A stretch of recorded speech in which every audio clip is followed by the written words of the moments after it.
Today we're in Genesis 37, and as I said yesterday, we are starting the account of Joseph. So it's an interesting and fun section. At least I think it is. Hopefully you do too. Genesis 37. Jacob lived in the land where his father had stayed, the land of Canaan. These are the family records of Jacob. At 17 years of age, Joseph tended sheep with his brothers. The young man was working with the sons of Bilhah and Zilpah, his father's wives, and he brought a bad report about them to their father. Now Israel loved Joseph more than his other sons because Joseph was a son born to him in his old age, and he made a robe of many colors for him. When his brothers saw that their father loved him more than all his brothers, they hated him and could not bring themselves to speak peaceably to him. Then Joseph had a dream. When he told it to his brothers, they hated him even more. He said to them, "Listen to this dream I had. There we were, binding sheaves of grain in the field. Suddenly my sheaf stood up, and your sheaves gathered around it and bowed down to my sheaf." "Are you really going to reign over us?" his brothers asked him. "Are you really going to rule over us?" So they hated him even more because of his dream and what he had said. Then he had another dream and told it to his brothers. "Look," he said, "I had another dream, and this time the sun, moon, and 11 stars were bowing down to me."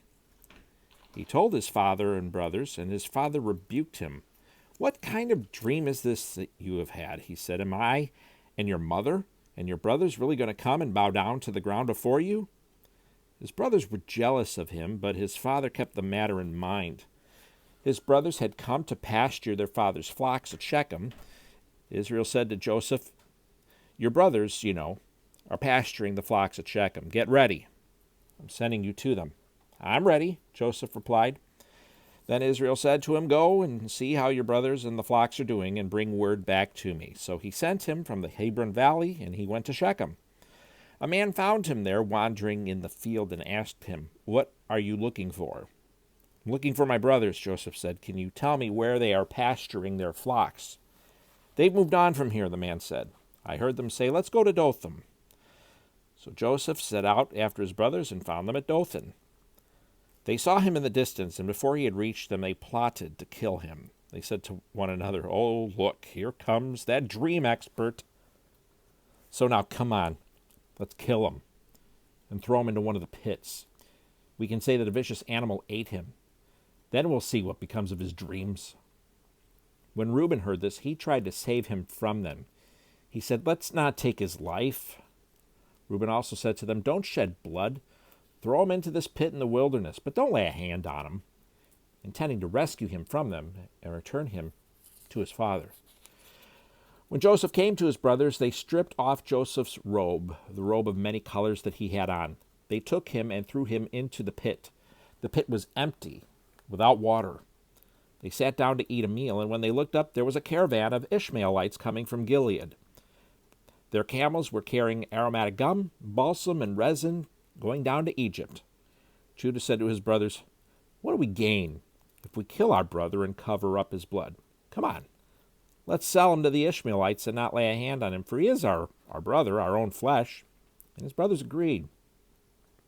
When Midianite traders passed by, his brothers pulled Joseph out of the pit and sold him for 20 pieces of silver to the Ishmaelites, who took Joseph to Egypt. When Reuben returned to the pit and saw that Joseph was not there, he tore his clothes. He went back to his brothers and said, "The boy is gone. What am I going to do?" So they took Joseph's robe, slaughtered a male goat, and dipped the robe in its blood.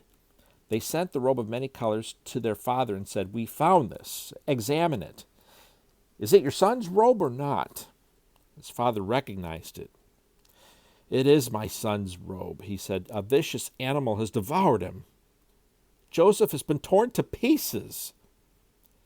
Then Jacob tore his clothes, put sackcloth around his waist, and mourned for his son many days. All his sons and daughters tried to comfort him, but he refused to be comforted. "No," he said, "I will go down to Sheol to my son mourning." And his father wept for him. Meanwhile, the Midianites sold Joseph in Egypt to Potiphar, an officer of Pharaoh and the captain of the guards.